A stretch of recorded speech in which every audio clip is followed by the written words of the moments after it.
Hello ફૂડી friends, કૃષ્ણાકા kitchen ખજાનામાં તમારું સ્વાગત છે.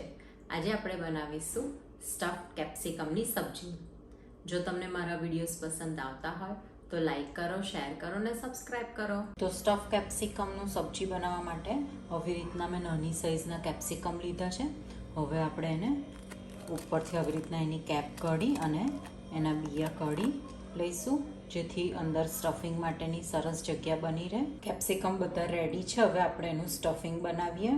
તો સ્ટફિંગ માટે પેન લઈશું, 1 ટેબલ સ્પૂન જેટલું તેલ લઈશું. તેલ ગરમ થાય એટલે લઈશું જીરું, હિંગ, હળદર, ચોપ કરીને લીલા મરચાં લઈશું. મરચાંને સરસ સાંતળી દેવાનું. એડ કરીશું બાફેલા બટેકા. હવે પ્રોપર બટાકાને મસાલા જોડે મિક્સ કરી લઈશું. 4 નંગ મોટા બાફેલા બટેકા લીધા છે. હવે એડ કરીશું મીઠું, અમચૂર પાવડર, એડ કરીશું ધાણા, ગરમ મસાલો. હવે પ્રોપર આપણે મિક્સ કરી લઈએ. સ્ટફિંગ રેડી છે. ઠંડુ થવા દઈશું. સ્ટફિંગ ઠંડુ થઈ ગયું છે. હવે કેપ્સિકમની અંદર આપણે એને સ્ટફ કરીશું. તમે આ સ્ટફિંગની અંદર કેરેટ છે, પીસ છે, તમને ભાવતા બીજા કોઈ પણ વેજીસ અંદર એડ કરી શકો છો. તમે આ સ્ટફિંગની અંદર ફ્રેશ મેથી અથવા તો પાલકનો યુઝ કરીને પણ સ્ટફિંગ બનાવી શકો છો. સ્ટફ થઈને બધા કેપ્સિકમ રેડી છે. હવે જે માવો વધ્યો છે એને આપણે ગ્રેવીમાં યુઝ કરીશું. હવે પેનની અંદર 3 to 4 ટેબલ સ્પૂન જેટલું આપણે તેલ લઈશું. તેલ ગરમ થઈ ગયું છે. હવે આપણે એની અંદર સ્ટફ કેપ્સિકમ આપણે અંદર મૂકીશું.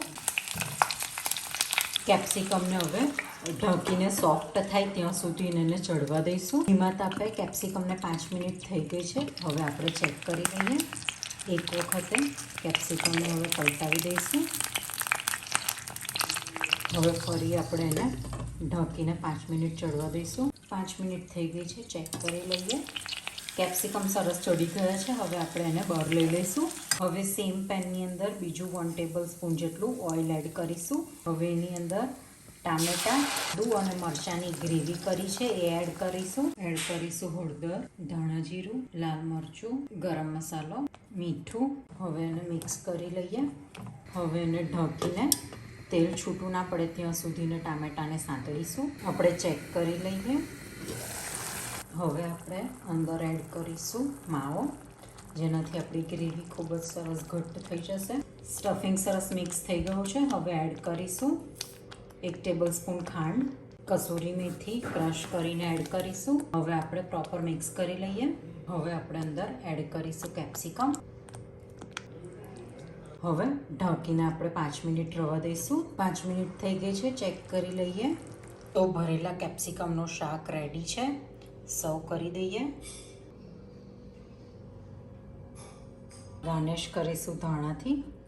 તો રેડી છે રોટી, પરાઠા, નાન સાથે સર્વ થાય એવી સ્ટફ કેપ્સિકમની સબ્જી.